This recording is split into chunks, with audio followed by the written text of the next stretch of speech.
माझ्या छोट्या दोस्तांनो, smart learning with संघर्ष या माझ्या यूट्यूब चॅनलमध्ये तुम्हा सर्वांचे स्वागत आहे. आपण एक सुंदर अशी कार्टून ॲनिमेटेड स्टोरी पाहणार आहोत.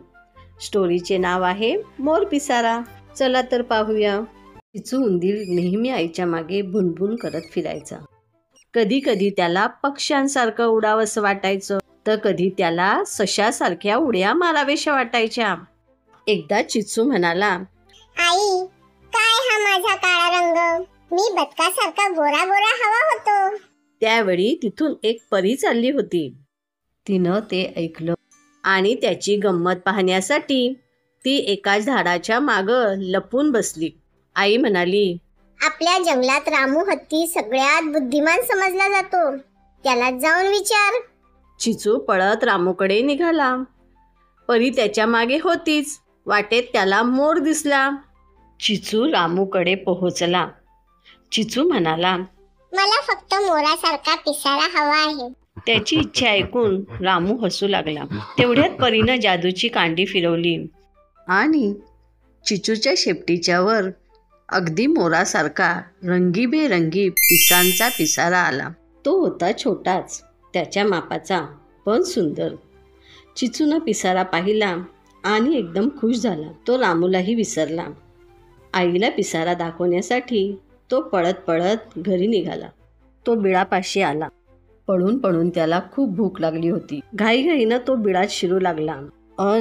त्याच्या पिसाऱ्यामुळे त्याला आत शिरताच येईना. तो अडकला. मोर पिसारा फुलवू शकतो आणि मिटू शकतो. हा तर होता उंदीर. तो पिसारा त्याचा नव्हता. तो मिटेना. चिचू वैतागला. तो उलटा होऊन आत जाऊ लागला. तर बीड पूर्ण झाकलं गेलं. आत आई घाबरली. तिनं तोंडानं ढुशी देऊन त्याला बाहेर ढकललं. तर चिचू पडलाच. ती बाहेर आली. आईनं ढकलून पाडलं म्हणून चिचूला राग आला. तो आईवर चिडला. त्याला पाहून आईला हसूच फुटलं. ती आधी हसली आणि नंतर तिला काळजी वाटली. असा उंदीर कधी असतो का? आई, भूक लागली. बरं, चल आत. कसा येऊ? पिसारा अडकतोय. निघता येत नाही. पिसारा कसला? पसाराच हा. तिनं खाऊ बाहेर आणला.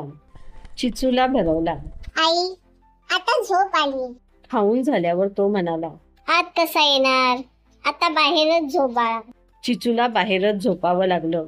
बिचाऱ्याला अद्दल घडली.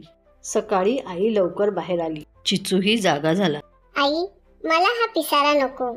असं होणार हे परीला माहीतच होतं. ती आधीच येऊन एका झाडामागे लपली होती. चिचू उदास झाला.